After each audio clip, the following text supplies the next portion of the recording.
C'est une question de QCM sur les fonctions. Quelle est l'expression littérale de l'application affine G telle que l'image de 1 demi par G, soit G de 1 demi, égale 2 et G de 1 égale 1, autrement dit l'image de 1 égale 1. La première chose que l'on peut tester, c'est sur chacune des fonctions, est-ce que G de 1 égale 1?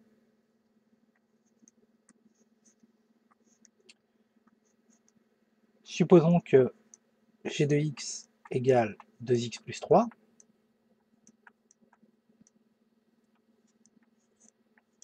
G de 1 égale 2 fois 1 plus 3, autrement dit, G de 1 égale 5, et c'est différent de 1, par conséquent, ce n'est pas celle-ci. Supposons que G de x égale moins 2x moins 3, G de 1 égale moins 2 fois 1 moins 3, ce qui nous donne moins 2 moins 3, autrement dit moins 5. Là encore, c'est différent de 1. Ce n'est pas celle-là, et par conséquent, c'est la troisième. On peut quand même le vérifier.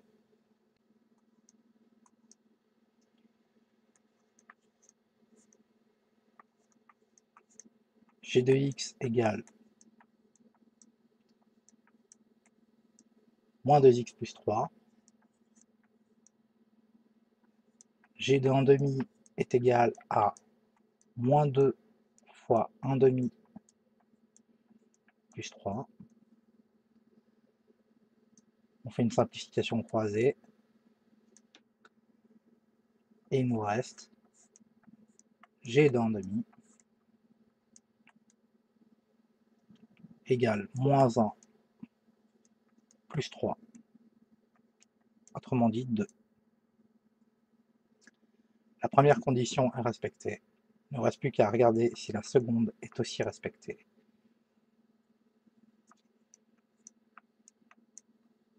J de 1 égale moins 2 fois 1 plus 3.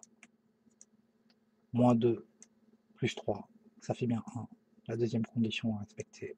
Et donc, on a bien ceci. Une autre façon de faire cet exercice qui était plus longue, mais pourquoi pas, ça aurait pu être une variante de cet exercice. On sait qu'une fonction affine est de la forme g de x égale à x plus b.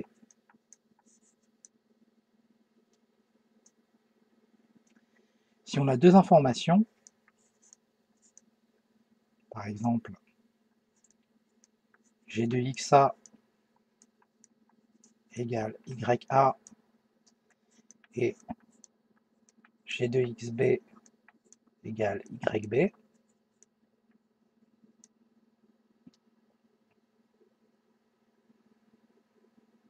avec xb différent de xa, petit a est égal à g de xa moins g de xb,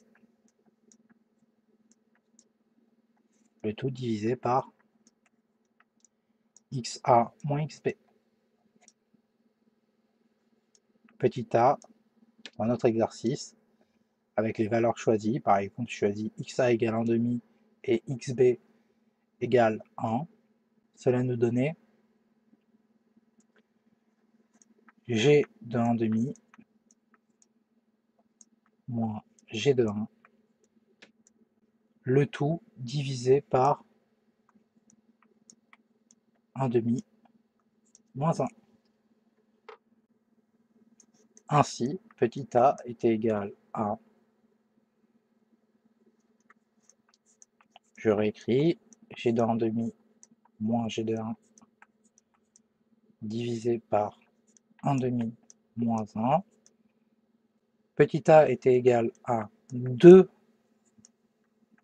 moins 1, le tout divisé par moins 1 demi. On multiplie par l'inverse de la fraction, ça nous fait 1 fois moins 2 sur 1. Autrement dit, petit a était égal à moins 2. Cela supprimait le premier résultat. Ensuite, petit b est égal à ya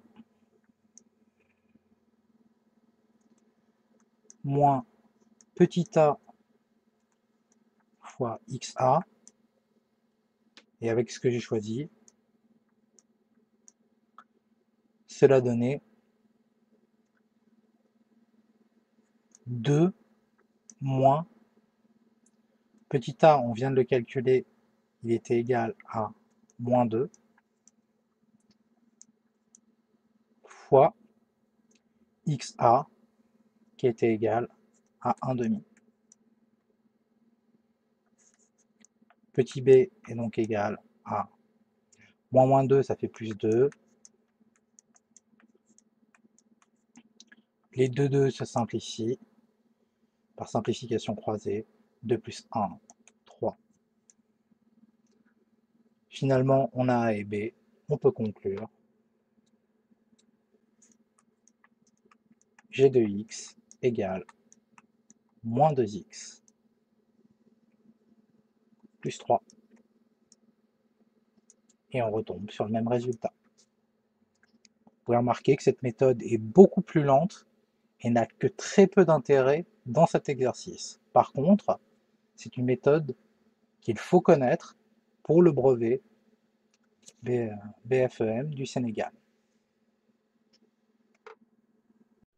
Dans le cinquième et dernier exercice de ce brevet, nous avons deux programmes de calcul. Donc le programme A nous propose de choisir un nombre, de multiplier ce nombre par moins 2, puis ensuite d'ajouter à ce résultat le nombre 5. Le programme B nous propose de choisir un nombre, de soustraire 5 à ce nombre, de multiplier le résultat par 3, puis ensuite d'ajouter 11 au résultat précédent.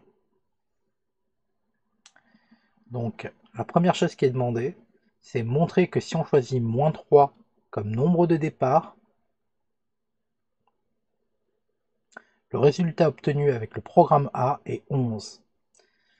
La première astuce, elle est assez célèbre, c'est on va numéroter les lignes. C'est-à-dire qu'on va faire 1, 2 et 3. Donc pour répondre à la question 1A, tout simplement, à la première ligne, on a choisi le nombre moins 3. À la deuxième ligne, on multiplie ce nombre par moins 2. Autrement dit, moins 3 fois moins 2, c'est égal à 6. Et c'est le résultat de la deuxième ligne. Ensuite, on demande d'ajouter 5 à ce résultat, ce qui est la troisième ligne. Et par conséquent, 6 plus 5, ça fait bien 11.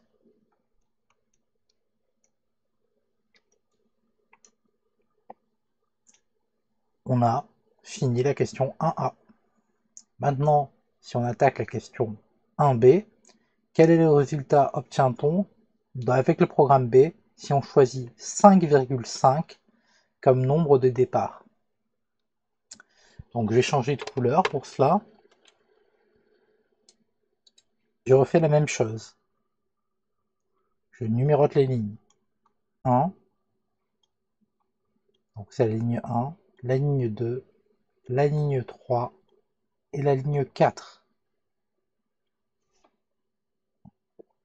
La ligne 1 du programme B, tout simplement, j'ai choisi 5,5. À la ligne 2, on soustrait 5 à ce nombre. Autrement dit, 5,5 moins 5, ça fait 0,5. À la ligne 3, on multiplie le résultat par 3. Autrement dit, 0,5 fois 3, ça nous fait 1,5. Et à la ligne 4,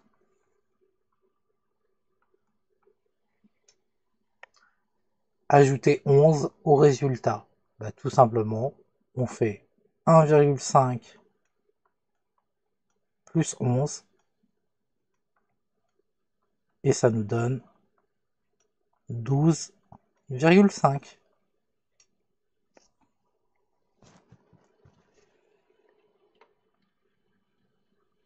Dans la question 2 de l'exercice 5, on nous propose, en désignant par x le nombre de départ, on obtient moins 2x plus 5 comme résultat du programme A, montrer qu'avec le même nombre de départ, le résultat du programme B est égal à 3x moins 4. Tout simplement, on va faire comme tout à l'heure, comme dans la question précédente, on va numéroter les lignes. 1, 2, 3 et 4.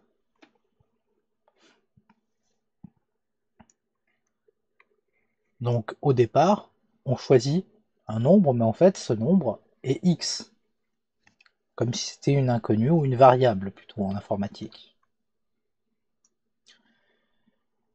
2, soustraire 5 à ce nombre. Donc j'ai soustrait 5, ça nous donne x-5 comme résultat. 3, on multiplie par 3. Alors là, il faut faire attention, on multiplie par 3 le résultat. Ça signifie que c'est tout le résultat qu'on a obtenu à la deuxième ligne qui est multiplié par 3. Et là, on distribue. Ça nous donne 3x moins 15.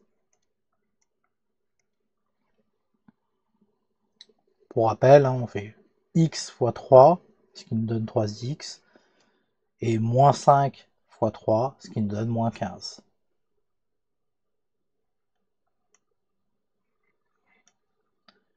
À l'étape 4, on rajoute 11 au résultat. 3x moins 15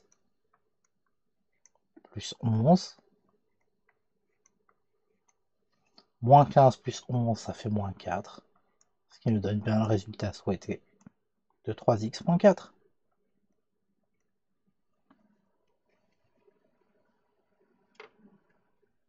La question 3 de l'exercice 5, on a représenté ci-contre les fonctions f et g définies par f de x égale moins 2x plus 5 et g de x égale 3x moins 4, associées en justifiant chaque droite à la fonction qui lui correspond. Premièrement, que ce soit f de x ou g de x, on est censé remarquer que ce sont des fonctions affines, autrement dit des fonctions qui peuvent s'écrire sous la forme ax plus b avec a et b qui sont des nombres réels d'ailleurs. Pour ce qui est de f de x, a est égal à moins 2. Et une propriété qui est à connaître, c'est que si a est égal à moins 2, f est décroissante. Je me permets de faire une petite flèche pour dire f est décroissante. Et par conséquent, il suffit de regarder laquelle de ces deux droites représentatives est décroissante. C'est clairement D2, donc D2 est la droite représentative de f. et par conséquent, l'autre, c'est celle de G. Évidemment, on aurait pu tout à fait, avec le même procédé, on aurait pu remarquer que G de X qui est égal à 3x moins 4 a un coefficient directeur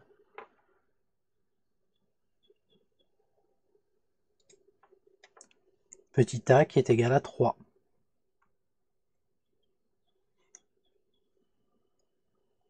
Et par conséquent, on avait tout de suite que le coefficient directeur étant positif, autrement dit, la droite représentative de G est la droite D1.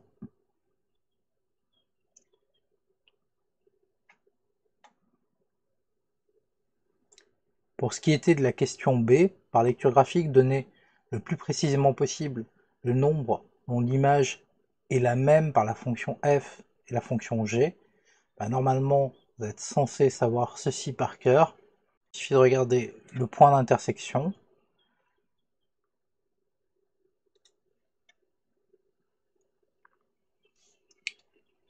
Et on sait que l'abscisse du point d'intersection est telle que f de x égale g de x. Autrement dit, c'est le nombre pour lequel l'image est la même par la fonction f et g. Et cela vaudrait pour tous les points d'intersection entre deux courbes représentatives de fonctions différentes.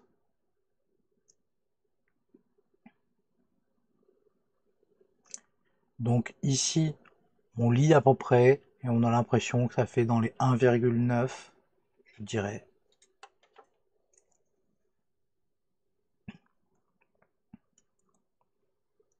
On va être plus précis que ça dans la prochaine question.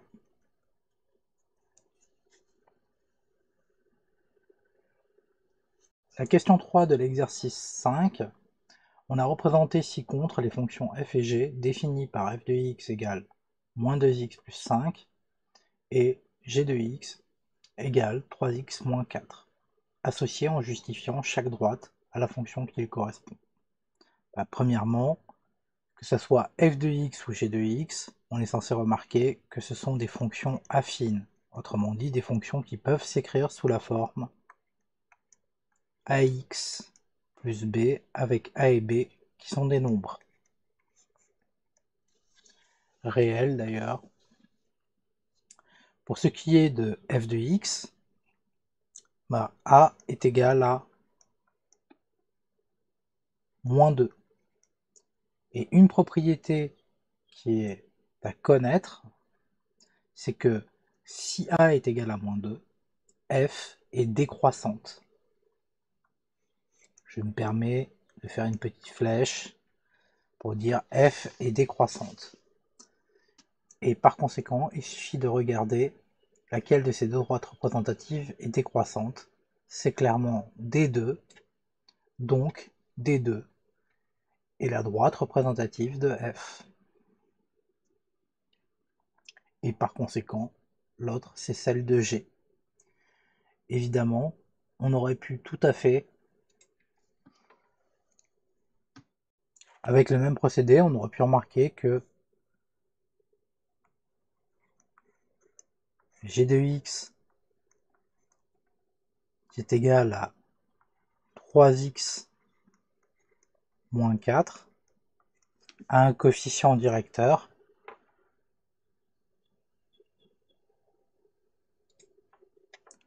petit a qui est égal à 3.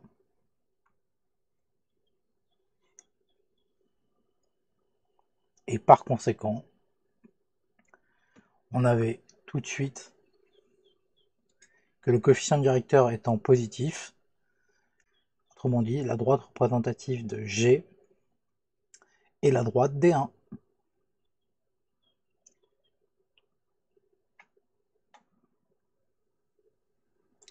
Pour ce qui était de la question B, par lecture graphique, donner le plus précisément possible le nombre dont l'image est la même par la fonction f et la fonction g, bah, normalement vous êtes censé savoir ceci par cœur. Il suffit de regarder le point d'intersection.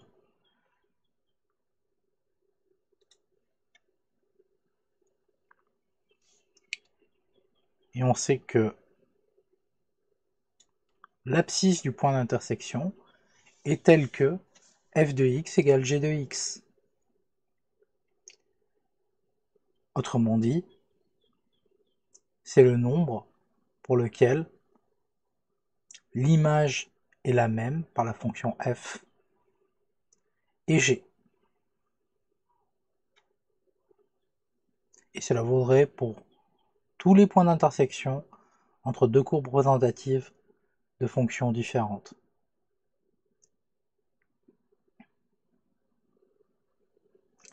Donc ici, on lit à peu près et on a l'impression que ça fait dans les 1,9, je dirais.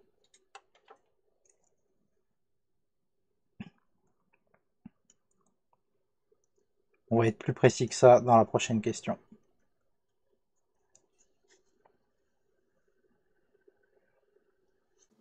Dans cet exercice sur les fonctions, un cinéma propose 3 tarifs. Le tarif classique, la personne paye chaque entrée 11 €. Le tarif essentiel, la personne paye un abonnement annuel de 50 € puis chaque entrée coûte 5 €.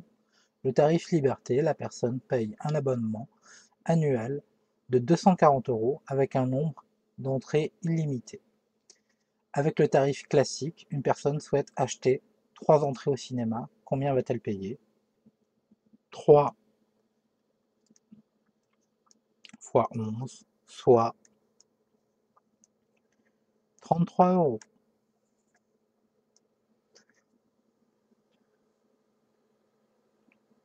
Chaque entrée coûte 11 €. 3 entrées à 11 €. Ça fait 3 fois 11. 33 €. Pour la note, il y avait 3 points sur 100 sur cette question. Avec le tarif essentiel, une personne souhaite aller 8 fois au cinéma, montrer qu'elle va payer 90 €. Si je regarde le tarif essentiel, on a un abonnement annuel de 50 € plus chaque entrée qui va coûter 5 €. 50 € plus 8 fois 5. On a bien notre 90 €.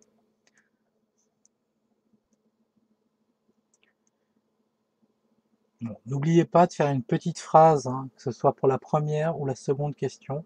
Là, ces deux questions-là, c'était sur 3 points chacune, donc il y a 6 points sur 100, juste pour 2 questions comme ça. Donc n'oubliez pas de faire vraiment une phrase explicative.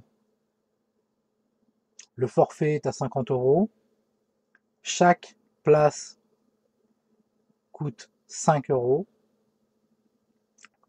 Comme il souhaite aller 8 fois au cinéma, il souhaite avoir 8 entrées. 8 fois 5, ça fait 40 €.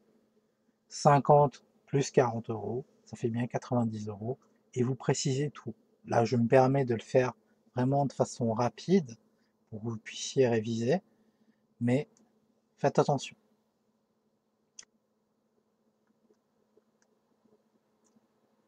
Dans la suite, x désigne le nombre d'entrées au cinéma. On considère les 3 fonctions f, g et h suivantes.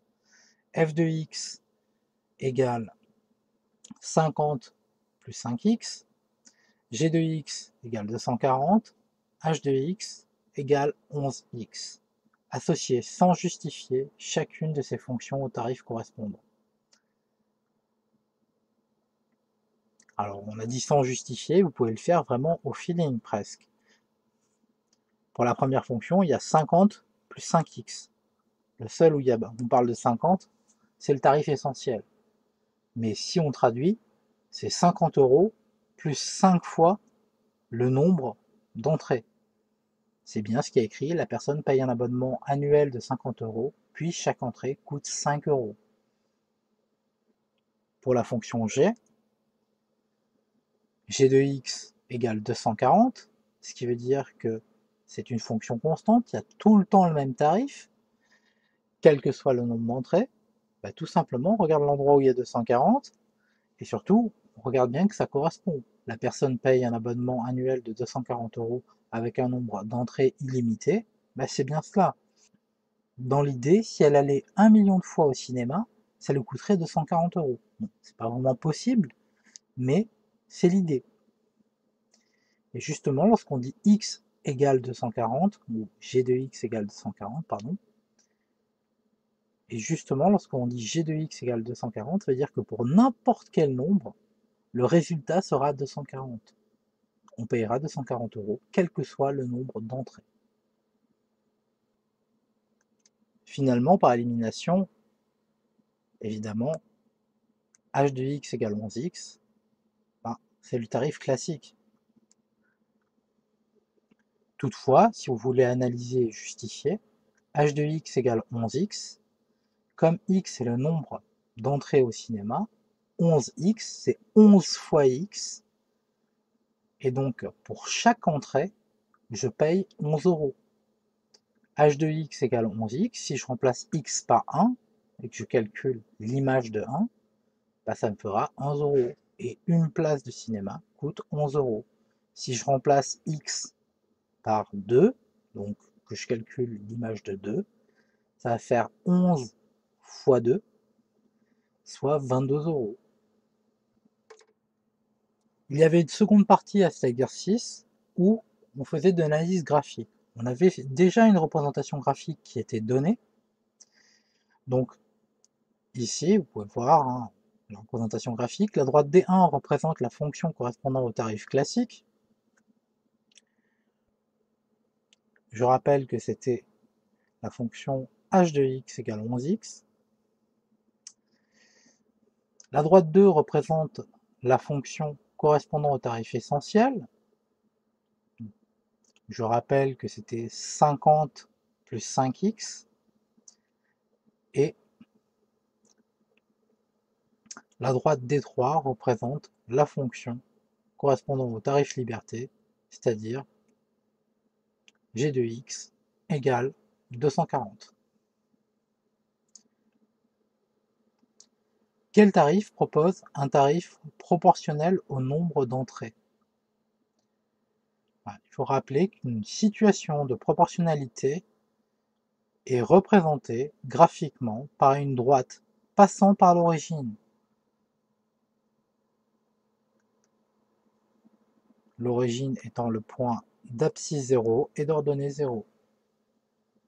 Donc D1 représente une situation de proportionnalité. D1 représente la fonction correspondant au tarif classique. Par conséquent, le tarif classique propose un prix proportionnel au nombre d'entrées. Faites des phrases et en réalité, on aimerait bien voir trois choses apparaître. Premièrement, situation de proportionnalité comme expression. Deuxièmement, représentation graphique par une droite qui passe par l'origine. Et on aimerait voir une troisième chose. Je rappelle que D1 représente la fonction h de x égale 11x.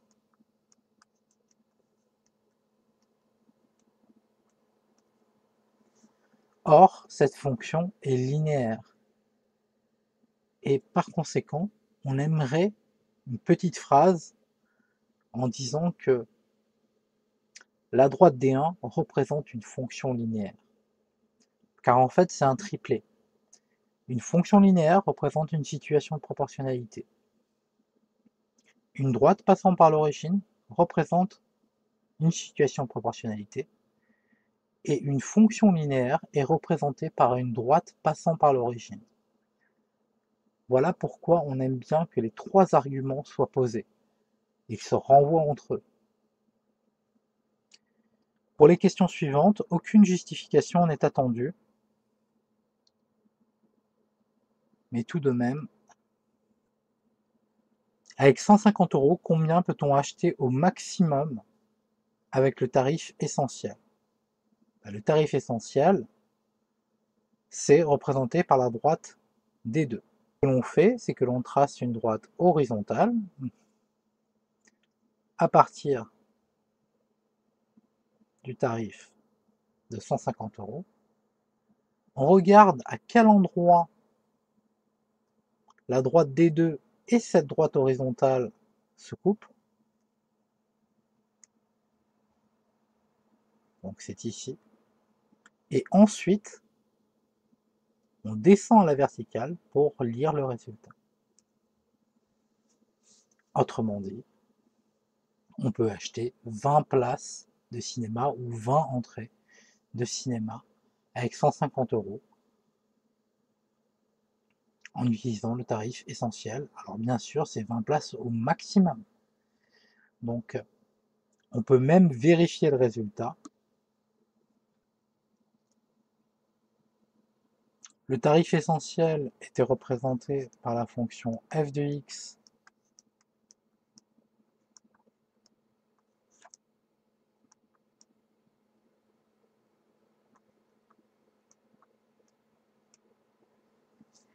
égale 50 plus 5x.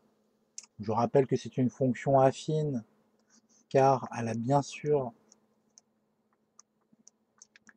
la forme ax plus b si on réécrit proprement. Ça ne sert strictement à rien pour cet exercice, mais pourquoi pas?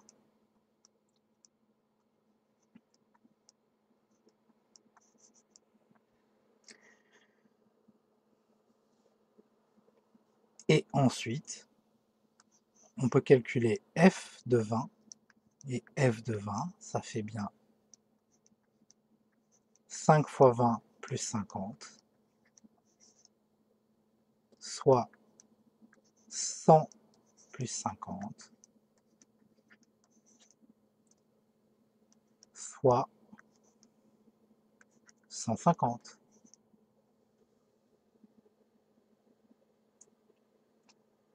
L'image de 20 est bien 150.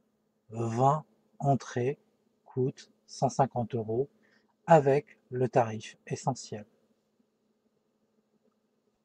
Une autre façon de faire était de dire que le tarif essentiel était représenté par la fonction f de x égale 5x plus 50.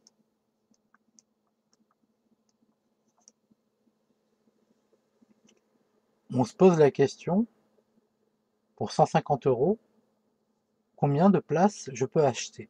Ça revient à se poser la question, quel est l'antécédent de 150 par f? Et pour trouver cet antécédent, je dois résoudre l'équation f de x égale 150. 5x plus 50 égale 150.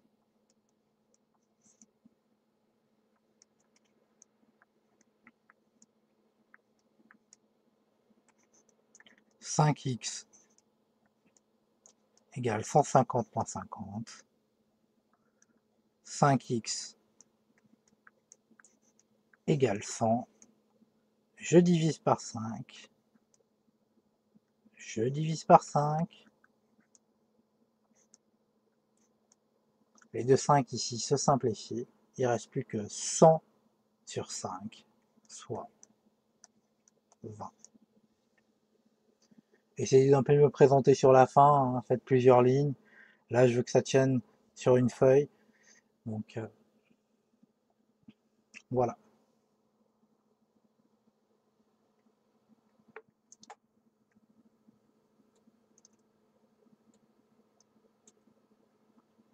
Nous revenons à l'exercice. À partir de combien d'entrées le tarif liberté devient le tarif le plus intéressant? Je rappelle que le tarif liberté est représenté par la droite D3.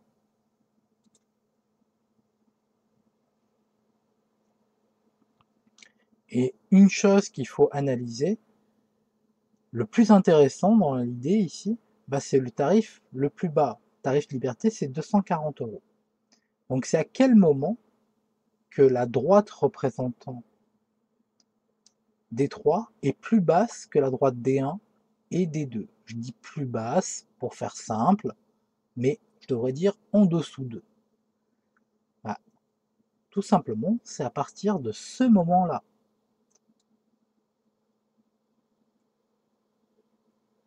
Et donc, à partir de quel tarif? Je dirais que c'est à peu près dans les 38 euros. Il y a une marge et une tolérance sur ce genre de questions. Je peux vous assurer que pratiquement toutes les réponses entre 35 et 40 sont acceptées. Car ici, c'est de la pure lecture graphique. Bien sûr, on aurait pu le faire par le calcul. Et ici, ça revient à calculer le point d'intersection entre D2 et D3 en connaissant l'expression des fonctions représentées par D2 et D3. Je rappelle que la fonction f représentait le tarif essentiel et était représentée par D2.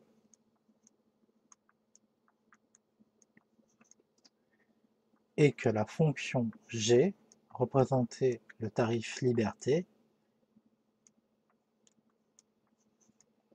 Si l'on souhaite connaître le point d'intersection entre les représentations graphiques de C et G, il va falloir résoudre cette équation-là. Et c'est une méthode à connaître en troisième.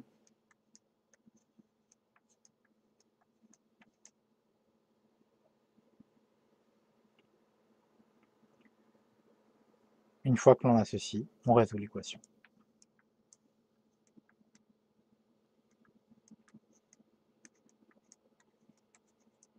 Bon, je vais le faire vite. Ça fait 5x, 240 moins 50, ça fait 190. On divise par 5, on divise par 5, 190 divisé par 5, ça fait bien 38.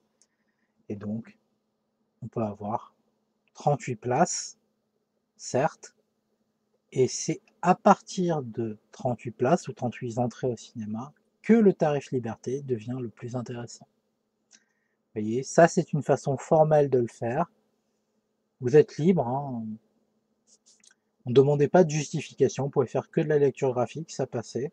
Mais, vous voyez, ici la lecture graphique est cohérente avec le calcul et en même temps ça permet de rappeler une méthode très importante de troisième.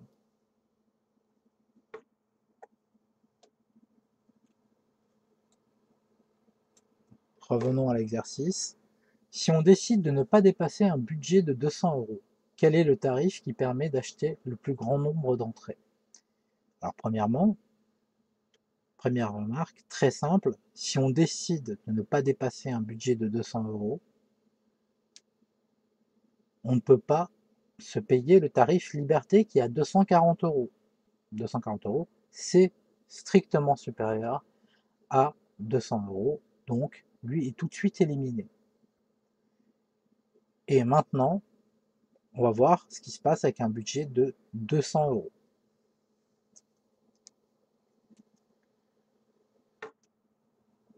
Le dessin a un peu souffert, mais je vais essayer de le faire en rose. Pour 200 euros, on trace une droite horizontale et on regarde les points d'intersection entre cette droite horizontale et D1 et D2.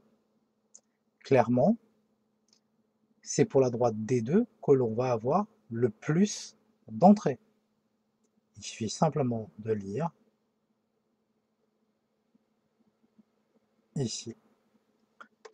Alors là aussi, quand on fait un dessin de ce genre-là, il y a une tolérance.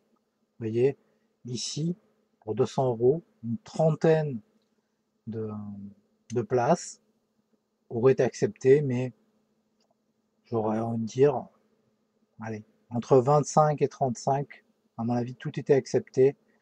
Peut-être même allez, entre 27 et 33. Voilà. Et donc là, ça se faisait par lecture graphique aussi, mais on pouvait aussi se poser la question, avec 200 euros, combien pouvait-on payer et en utilisant l'expression des fonctions.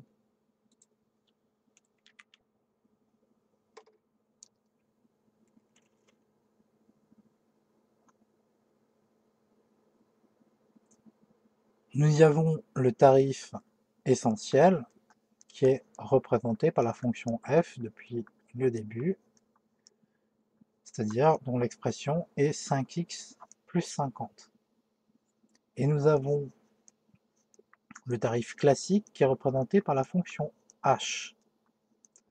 La question que l'on doit se poser, c'est par quelle fonction l'antécédent de 200 est-il le plus grand? C'est comme ça qu'on retraduit la question avec 200 euros. Quel est le tarif le plus avantageux? Donc on va calculer l'antécédent de 200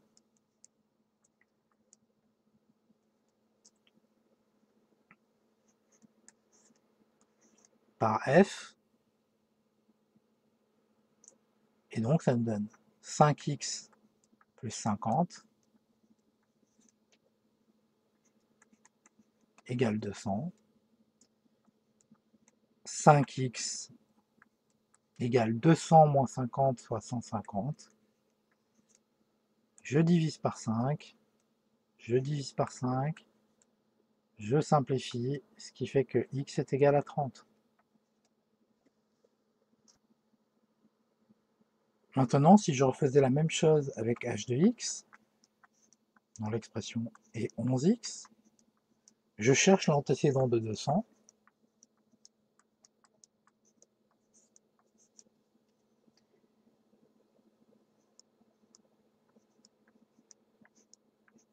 je divise par 11 des deux côtés, je simplifie, ce qui veut dire que x est égal à 200 sur 11, ce qui fait environ 18. Attention, ici, on est censé simplifier et regarder à l'unité. Si ça avait été 18,9, j'aurais arrondi à 18, car je ne peux pas, avec 200 euros, payer 19 places. Donc c'est un arrondi par défaut, on appelle ça les arrondis par défaut, ce n'est pas un arrondi classique. Ainsi, nous pouvons conclure, avec 200 euros, je peux payer 18 places avec le tarif classique, tandis que avec 200 euros, je peux payer 30 places avec le tarif essentiel. Donc clairement, c'est le tarif essentiel qui est le plus avantageux. Et voilà qui termine l'exercice.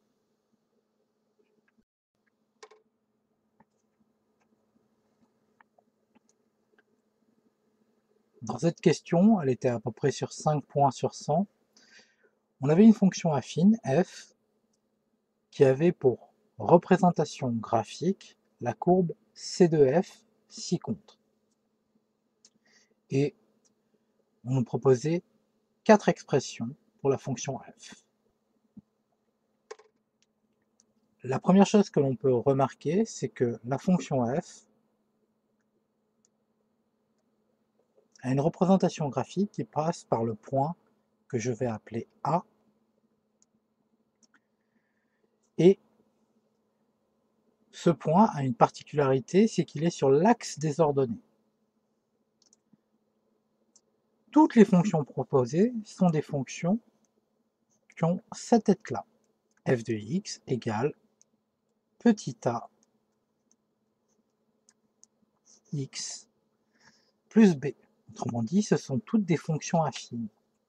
Or, nous savons que l'on peut lire l'ordonnée à l'origine, c'est-à-dire petit b, uniquement avec les coordonnées de ce point. Le point A a pour coordonnées 0, 4. Autrement dit, f de 0 égale 4.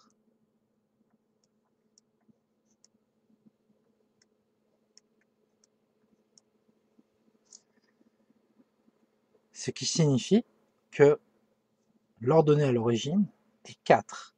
B égale 4. Par conséquent, la proposition B ne peut correspondre au graphique et la fonction de la proposition D ne peut pas correspondre non plus, car petit b serait égal à 2 et pour la proposition B, c'était petit b qui serait égal à moins 2. Maintenant, la deuxième chose à remarquer, c'est que la représentation graphique est décroissante. Je rappelle la méthode. On imagine un personnage qui marche sur la courbe.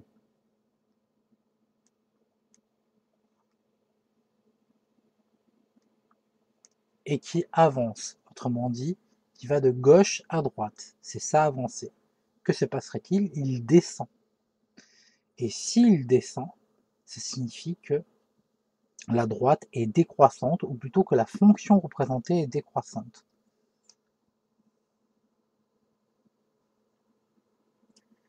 Justement, petit a, le coefficient directeur, est négatif, même strictement négatif, si et seulement si f est décroissante.